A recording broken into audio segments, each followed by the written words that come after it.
I was walking the dog and this looked kind of different, I guess.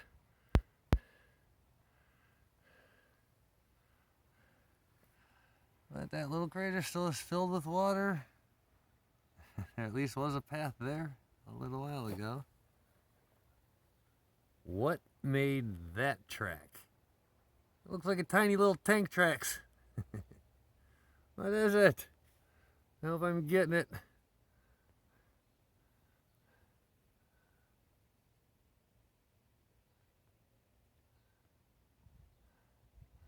This was the main crater. Not so big anymore. Then there's this one. It has a really nice path out going over there. It turns off right by that rock. And you can see the water moving.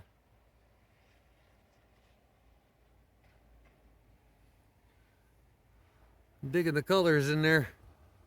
That's kind of neat.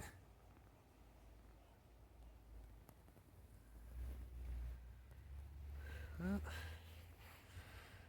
surprises me every day.